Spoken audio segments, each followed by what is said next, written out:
अस्सलाम वालेकुम। A1 TV के साथ मैं हूं अरूज फखर और मैं हूं अलीशा वासी। नजर डालेंगे न्यूज हेडलाइंस पर। भारत का पाकिस्तान में चैंपियंस ट्रॉफी खेलने से इनकार, भारतीय टीम अपने मैचेस दुबई में खेलेगी। भारतीय मीडिया का दावा, भारतीय क्रिकेट बोर्ड ने फैसले से पीसीबी को आगाह कर दिया, भारत से हार्ड मॉडल पर कोई बात हुई ना होगी। मोहसिन नकवी ने कहा कि क्रिकेट को सियासत से दूर रखा जाए, हमने हमेशा अच्छा रवैया दिखाया, हर बार अच्छे की तवक्को न करें। दूसरा वनडे पाकिस्तान ने ऑस्ट्रेलिया को 9 विकेटों से हरा दिया। कौमी टीम ने 164 रन के हदफ में 27वें ओवर में हासिल किया। साइम अयूब ने 82, अब्दुल्ला शफीक ने नाकाबिल शिकस्त 64 रन बनाए। चीफ जस्टिस की ज़ेर सदारत जुडिशल कमीशन का इजलास, सिंध हाई कोर्ट में आईनी बेंचेस के लिए जजेस के नामों पर गौर, नामजदगी न हो सकी। 25 नवंबर को दोबारा इजलास होगा।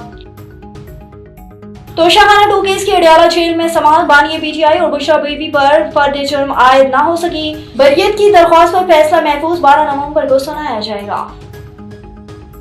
हेडलाइंस आपने जानी, आपको बताएं जिला राजनपुर में भी खिलता पंजाब गेम्स अंडर 22 के मुकाबला जारी हैं।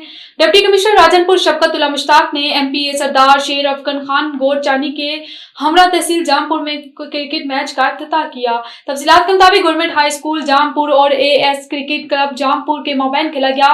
मेहमानाने खसूसी के साथ खिलाड़ियों का तारुफ करवाया गया। District sports officer Rajanpur Ayaz Ahmed की जेर निगरानी जिले मुकाबले नवंबर तक जारी रहेंगे, जिनमें football, hockey, kabaddi, athletics, badminton के लीग जबकि क्रिकेट के नॉकआउट मुकाबले होंगे जो तहसील सतह पर भी जारी रहेंगे। इस मौका पर असिस्टेंट कमिश्नर जामपुर जुल्करनैन सलीम और दीगर मुतल्लिका अफसरान मौजूद थे।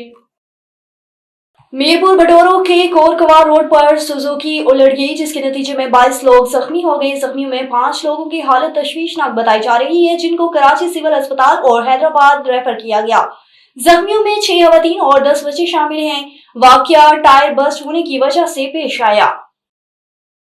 खबर शामिल करेंगे बहावल नगर से महकमा पॉपुलेशन की जानिब से निजी मैरिज हॉल में सेमिनार का इनेकाद किया गया। सेमिनार में मेहमान खसूसी MPA Suhail Khan, COL doctor Iqbal, district officer population Ata Mohammad समेत कसीर तादाद में मुख्तलिफ डिपार्टमेंट के मर्दों खवातीन ने शिरकत की। सेमिनार में बढ़ती हुई आबादी से मुतल्लिक आगाही दी गई। आखिर में अच्छी कारकर्दगी के हामिल मुलाजमीन को शील्ड भी दी गई। और government model high school Nowshera में स्कूल काउंसिल का इजलास जेर सदारत प्रिंसिपल हसन रजा मुनक्किद हुआ। नौशेरा वादी सुन से हमारे नुमाइंदे मलिक साहिद फारूक की रिपोर्ट के मुताबिक स्कूल काउंसिल इजलास का मकसद स्कूल इनरोलमेंट और स्कूल की बेहतरी के अहम उमूर पर तबादला ख्याल करना था।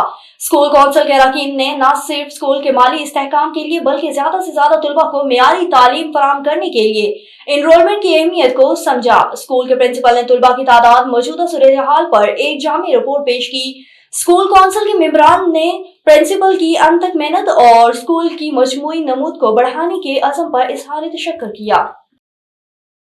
न्यूज स्टूडियो से फिलहाल के लिए इतना ही। मजीद खबरों और अपडेट्स के लिए देखते रहिए A1 टीवी। A1 टीवी, सब पे नजर, अंदर की खबर।